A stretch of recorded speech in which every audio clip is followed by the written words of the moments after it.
sejauh mana persiapan yang bisa dilihat jelang penyelenggaraan dari Piala Dunia U20 pada 2021 mendatang. Nah, kita akan membahas bersama dengan narasumber yang sudah ada di sini, ada Mas Erwin Fitriansyah. Mas Erwin, selamat siang. Terima kasih sudah hadir di Metro Siang kali ini. Penyelenggaranya 2 tahun lagi. Benarkah sudah siap Indonesia? Ya, kalau ditunjuk itu berarti kan siap atau tidak harus siap ya. Tapi secara overall yang penting adalah stadion, kita ajukan 10 stadion beserta sarana pendukungnya. Lalu dilihat sudah sempat diinspeksi oleh FIFA secara random. Jadi dari 10 itu tidak dilihat semua, tapi intinya bahwa Indonesia dinilai sudah siap secara infrastruktur serta sarana pendukung. Sudah cukup standar FIFA-nya sudah cukup siap dilihat dari seluruh stadion yang diajukan kemarin. Kalaupun ada perbaikan, itu perbaikannya minor ya, tidak ada yang sangat krusial gitu untuk infrastruktur. Oke, tapi ini cukup mengejutkankah buat Indonesia karena 2 tahun lagi penyelenggaraannya? Ya, sebenarnya Indonesia itu 2009 pernah mengajukan untuk bidding Piala Dunia, ya Piala Dunia bukan yang junior ya, Piala Dunia 2018. Tapi waktu itu kendalanya adalah tidak ada dukungan dari pemerintah. Gitu. Nah, ini sekarang untuk U20 kita berhasil sebenarnya kalau dilihat dari satu persatu stadionnya, itu ada beberapa stadion yang memang sudah pernah dipakai untuk pertandingan internasional. Cuma ini masalahnya kan turnamennya turnamen besar, 24 tim internasional. Nah, ini kita belum pernah. Tapi kalau secara stadion satu persatu udah banyak yang menggelar pertandingan internasional. Jadi secara infrastruktur memang sudah siap. Memang sudah siap semuanya. Tapi dari ke-10 itu apakah memang nanti akan digunakan semua?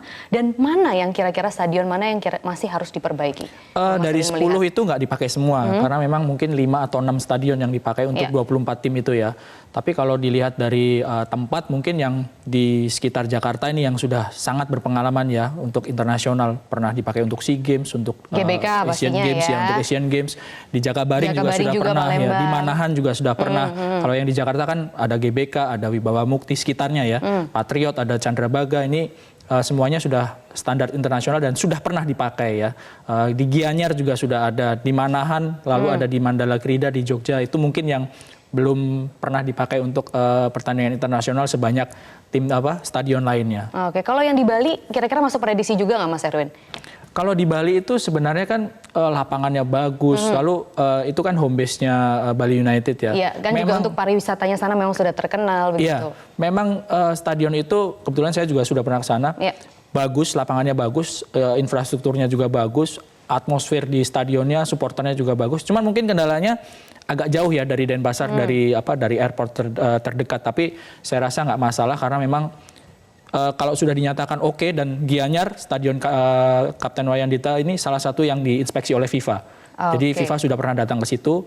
Kalau memang sudah dinyatakan oke, berarti memang nggak ada masalah. Dan secara infrastruktur memang sangat bagus kalau di sana. Nah, kan kita sebenarnya sudah menyoroti infrastruktur Indonesia memang sudah siap. Kalau tadi saya tangkap dari Mas Erwin. Tapi apa sebenarnya yang masih harus kita pelajari kalau dari penyelenggaraan Asian Games kemarin, kemudian dari SEA Games 2011, permasalahan apa yang harus dicermati? Karena ini event yang multi event yang besar juga kan, 24 tim nanti akan berlaga di sini. Ya, FIFA itu kan melihatnya yang pertama mungkin stadion, lalu sarana pendukungnya, lapangan latihan, bagaimana transportasi dari hotel juga pasti dilihat. Tapi yang belum dilihat kan bagaimana ketika ajang itu berlangsung ya. Nomor satu mungkin kalau dalam concern kita adalah tiketing. Karena kalau tiketing itu sudah online, tapi masih ada aja kan kendala, susah dapat tiket, distribusi tiketnya nggak bisa lancar. Mungkin itu yang kelihatan sekarang ya, meskipun belum turnamennya ini belum mulai, tapi berkaca dari yang sudah pernah ya. Asian Games yang paling dekat kan, internasional juga dan banyak juga kan ya, mungkin tiketing ya yang tiketing yang masih harus disoroti kemarin nih kalau dari penyelenggaraan Asian Games. Tapi sebenarnya tim kita sudah sejauh apa kesiapannya dan sejauh apa juga penyelenggaraan ini akan kemudian berdampak pada sepak bola Indonesia. Nanti kita akan bahas ya Mas selepas jeda pariwara berikut ini. Pemirsa, tetaplah bersama kami di Metro Siang.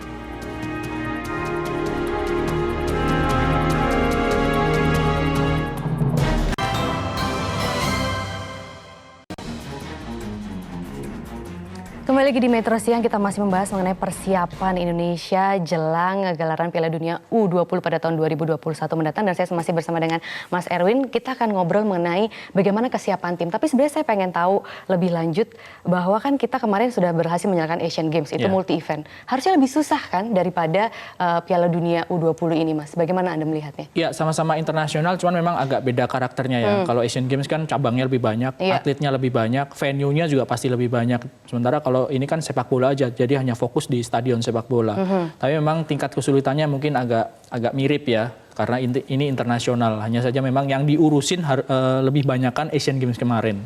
Oke, jadi harusnya lebih mudah, tapi untuk organize timnya itu sendiri ya? Iya, dan mungkin karena sepak bola ini kan olahraga yang banyak orang yang fokus lebih fanatik, lebih banyak orang yang suka. Iya, lebih banyak yang suka itu kan yang jadi ekspektasinya harus lebih besar ya. Betul. Oke, Mas Erwin, kalau untuk berbicara mengenai tim Indonesia sendiri, nanti kan yang akan berlaga berarti adik-adik yang saat ini sedang di U19. Betul kan? Akan berlaga di U20 nanti.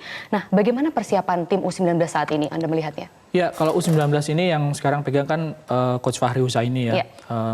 Dia itu sudah cukup lama bersama dengan tim, jadi dari U16 mereka sudah cukup lama bersama sampai sekarang dan diproyeksikan memang akan tampil di Piala Dunia 2021 nanti ya U20. Dan saya rasa kalau di sekarang ini timnas Indonesia yang di level junior itu prestasinya lebih bagus dibandingkan dengan timnas senior ya.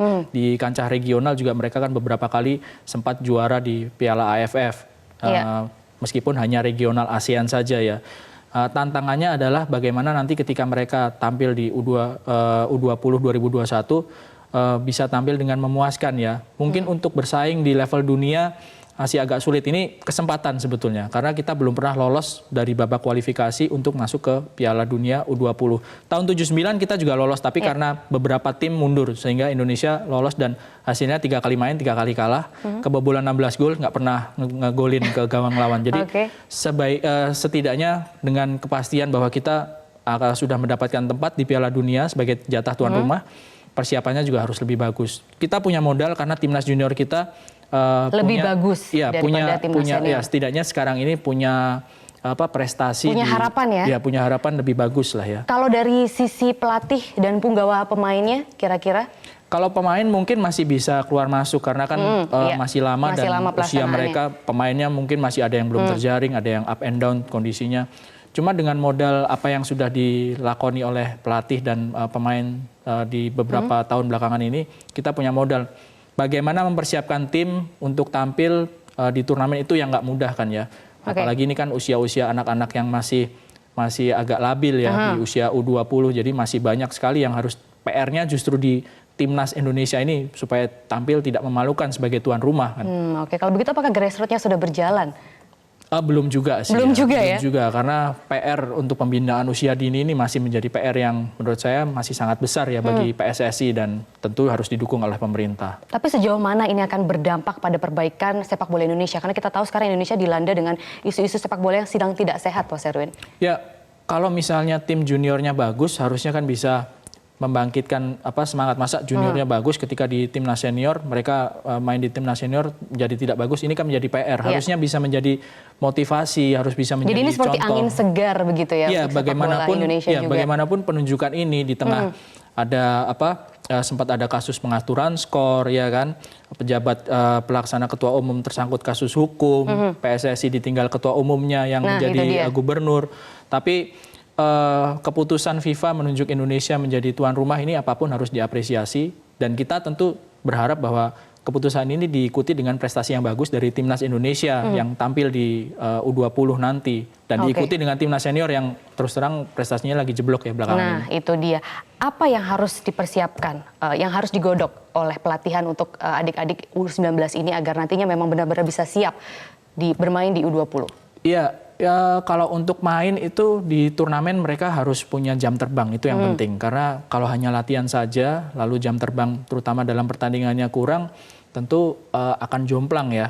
Artinya harus ada program mereka berlatih dan melakoni pertandingan internasional dengan pertandingan antar sahabat dan sebagainya gitu yang harus diperbanyak ya Mas ya? Iya, bukan pertandingan yang berbentuk turnamen, tapi kompetisi yang rutin gitu. Sehingga mereka juga rutin berkompetisi, bukan hanya kebanyakan latihan, tampilnya hanya di turnamen saja. Kalau turnamen kan pendek. Jadi hasil latihan itu bisa dilihat di hasil kompetisi, bukan sekedar turnamen. Itu sih yang penting ya. Itu yang paling penting. Tapi selain itu sejauh mana nantinya ini akan berdampak untuk Indonesia keseluruhan, tidak hanya dari segi sepak bola, tapi dari keseluruhan olahraga dan juga pariwisata tentunya akan ada peningkatan. Apakah prematur kalau misalnya dibilang ini bisa menjadi harapan Indonesia untuk mengajukan Piala Dunia tuan rumah 2034 sekarang yang belum ada tuan rumahnya kan? 2030 sudah ada Uruguay. Nah, 2034 mungkinkah? Setelah sukses di Asian Games tahun lalu, kita ada rencana untuk mengajukan menjadi tuan rumah Olimpiade. Kayak yang terdekat itu 2032. Iya, kalau misalnya ini sukses juga, jadi bukan harapan yang semu ya, bukan angan-angan kalau kita. Bisa saja begitu karena awalnya kalau kita ulangi lagi, 2009 kita mengajukan bidding sebagai tuan rumah Piala Dunia 2018. Tapi tidak ada support dari pemerintah waktu saat itu kan ada suara-suara sumbang, nyinyir, mencibir, masa Indonesia bisa jadi Piala. Tapi buktinya bisa di Asian Games. Buktinya ternyata bisa meskipun Asian Games yang sudah sukses. Tapi lebih susah multi event, nggak juga Mas?